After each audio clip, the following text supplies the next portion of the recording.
और दोस्तों YouTube channel को सब्सक्राइब कर लें, क्लिक बेल आइकन को प्रेस कर दें ताकि सारे नोटिफिकेशन आपको मिलते रहे। Bank of Maharashtra promotion exam scale 2 से 3 का सर्कुलर्स का क्वेश्चन नंबर 1 है। क्वेश्चन बैंक स्टार्ट करने से पहले छोटा सा अनाउंसमेंट है। इस bank of Maharashtra promotion exam scale 2 से 3 के लिए कोर्स कंटेंट होता है हमारे पास, जो कि purely for bank of Maharashtra promotion exam के लिए बनाया जाता है।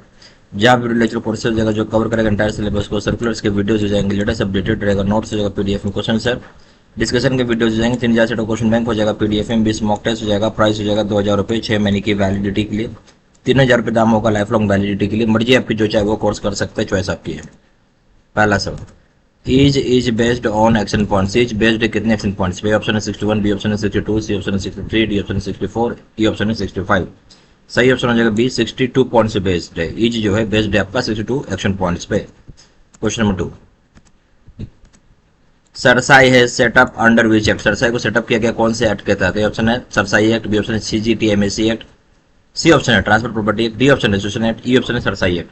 तो सरसाई को सेटअप किया गया कौन से एक्ट के तहत? सही ऑप्शन हो जाएगा A, SARFAESI act. Question number 3, bullion dealers are categorised in as per KYC guidelines. Bullion dealers को हम कैटेगराइज करते हैं, किस कैटेगरी में कैटेगराइज करते हैं? केवाईसी गाइडलाइन से। A option high risk, B option medium risk, C option low risk, D option moderate risk, E option none of the above. Bullion dealers को हम कैटेगराइज करते हैं ए ऑप्शन हाई रिस्क में। Question number 4, maximum project cost for a business service sector under PMAGP scheme. ज्यादा से ज्यादा project cost क्या होगा बिजनेस का सर्विस सेक्टर में पीएमएजीपी स्कीम के तहत? Option rupees 20 lakh, B option rupees 15 lakh, C option है rupees 10 lakh, D option rupees 18 lakh, E option rupees 50 lakh. सही ऑप्शन हो जाएगा सी, रुपीज 10 लाख हो जाएगा। क्वेश्चन नंबर 5 में आइए, CRR is defined under. CRR बताया गया है किस एक्ट के तहत? ए ऑप्शन है आपका section 31 of RBI act, B option है section 35 of RBI act, C option है section 42(1) of RBI act, D option है section 35 of BR act, E option none of the above. जब बात कर रहे हैं कैश रिजर्व रेशियो का परिभाषा किस एक्ट के तहत बताया गया है? सही ऑप्शन हो जाएगा आपका सी, सेक्शन 42(1) ऑफ आरबीआई एक्ट के तहत। क्वेश्चन नंबर 6 में आइए, cash payment of rupees 20,000 and above in case of FDR is restricted under which act.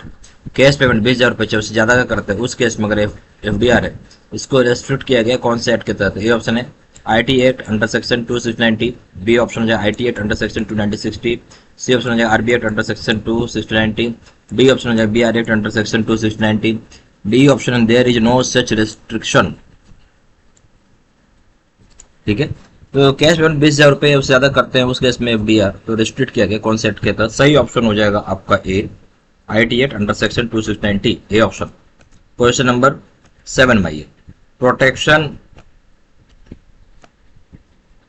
देखिए protection to paying bank in case of material alteration. Protection जो मिलता है paying bank को उस केस में कोई चेंजेस होती है, मटेरियल चेंजेस होती है। ए ऑप्शन हो जाएगा NI act under section 98, B option हो जाएगा NI act under section 89, C option हो जाएगा NI act under section 198, D option हो जाएगा NI act under section 133, E option हो जाएगा एनआई एक्ट अंडर सेक्शन 138। तो सवाल ये था प्रोटेक्शन जो पेइंग बैंक को दे रहे हो जो चेंजेस होती हैं किस एक्ट के तहत होता है? सही ऑप्शन हो जाएगा आपका बी हो जाएगा, एनआई एक्ट अंडर सेक्शन 89 के तहत। क्वेश्चन नंबर 8 में आइए,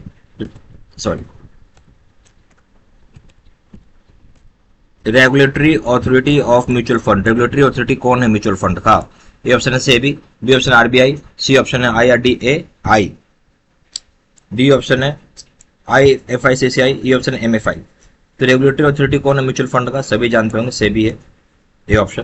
question number 9, bank rate is. Bank rate क्या होता है? A option RBI grants loans to the government, RBI loan देता है गवर्नमेंट को, B option banks receives interest on their CR deposit, bank को रिसीव होता है इंटरेस्ट उनके सीआर डिपॉजिट पर, सी ऑप्शन है RBI lends money to other banks और फाइनेंशियल इंस्टीट्यूशन, आरबीआई लोन देता है दूसरे बैंकों को, फाइनेंशियल इंस्टीट्यूशन को, D option bank extends loans at this rate to their prime customers, bank loan देता है इसी रेट में अपने प्राइम कस्टमर्स को, ई ऑप्शन हो जाएगा नन, कोई बात सही नहीं है। तो बैंक रेट का सही ऑप्शन क्या हो जाएगा?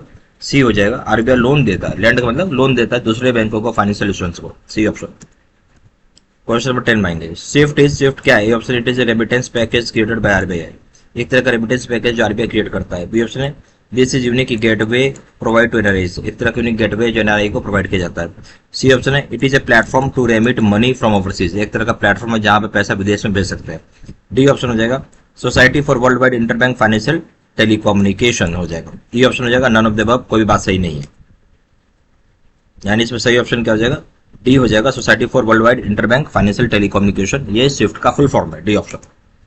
यहाँ पर bank of Maharashtra promotional exam scale 2 से 3 के लिए कोर्स कंटेंट होता है जो purely for bank of Maharashtra के लिए बनाया जाता है, जहां वीडियो लेक्चर कोर्सेज है जो कवर करेगा एंटायर सिलेबस को, सर्कुलर्स के वीडियोज हो जाएंगे, लेटेस्ट नोट्स हो जाएंगे पीडीएफ में, क्वेश्चन सेट डिस्कशन का वीडियोज हो जाएगा, 3000 सेट का क्वेश्चन बैंक हो जाएगा पीडीएफ में, 20 मॉक टेस्ट हो जाएंगे, प्राइस हो जाएंगे 2000 रुपए 6 महीने की वैलिडिटी के लिए, 3000 रुपए दाम होगा लाइफ लॉन्ग वैलिडिटी के लिए। मर्जी आपको जो चाहे वो कोर्स कर सकते हैं, चॉइस आपकी है। ज्यादा जानकारी के लिए व्हाट्सअप कर सकता है, नंबर हो जाएगा 4x9685127, या फिर वेबसाइट पे जाकर डायरेक्टली ऑनलाइन ऑर्डर प्लेस कर सकते हैं। वेबसाइट हो जाएगा www.jibstudymaterial.com, email ID CIT3@gmail.com। सारा इन्फॉर्मेशन मैंने इसी वीडियो के डिस्क्रिप्शन बॉक्स में डाल दिया। Thank you very much.